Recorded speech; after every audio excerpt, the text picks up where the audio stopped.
the next pick, the Sacramento Kings. So I think that they will. Honestly, the way I'm looking at it, I know Mike Brown's coming in from the Warriors, and I'm not saying, oh, they're gonna get Jordan Poole because Mike Brown coached them on the Warriors.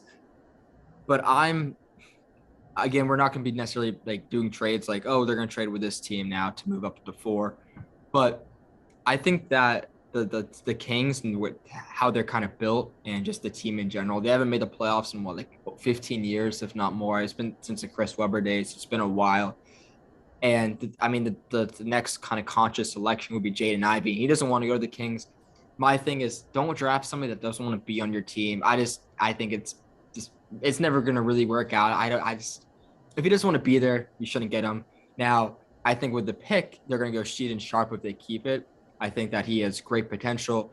I mean, like I mentioned, teams reports been coming out that a lot of teams believe that if he played this year, he might be he would have been the number one pick in the draft, which again, you never know. He obviously is very athletic. He's a good shooter. I'm excited to see what he does. I'm happy that he didn't slip all the way down to like the 15th area because he had an injury.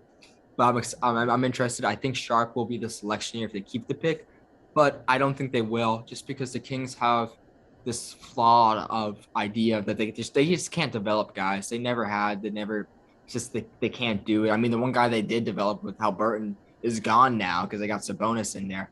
But I think the idea of having Sabonis and De'Aaron Fox and being in a win now mode kind of model with their team, they can't just keep on and bring on another young guy and hope that he hits. So I think they moved the pick, whether that's for Jordan Poole, whether that's for something else from the Knicks, which would be an atrocious idea because what did the Knicks really have to give you besides like RJ Barrett, who's it's not that good in my opinion, or not, he's not bad, but like he's not this surefire number three guy, if that makes sense.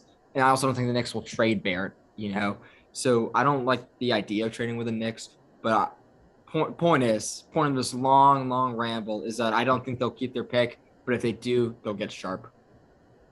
I definitely agree. I think they definitely take Sharp if they have the pick. Like even though I think that Ivy is a better player, but I'm gonna be honest, I absolutely hate the idea of Jaden Ivey and De'Aaron Fox in the same backcourt. I don't think it works at all. Like they're way too similar of players. Like I just don't see it working. Whereas I feel like Shane Sharp doesn't necessarily need the ball in his hands. He's a great. He's.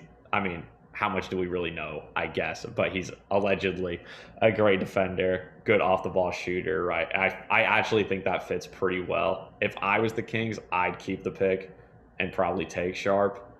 But yeah, I wouldn't be surprised if they trade it. I mean, I can't believe they got rid of Halliburton. I think Halliburton and Ivy, that would have been a great fit together. But, they can't do that anymore since they traded away their best young player. But who knows? Maybe if they get Jordan Poole, they'll be a sneaky, almost playing team next year. I mean, this is all I have to say. If you can't get the next Steph Curry and Buddy Hield, then try again and get the quote unquote next Steph Curry and Jordan Poole. I mean, hey, if it doesn't work once, try again. Exactly. I couldn't agree more.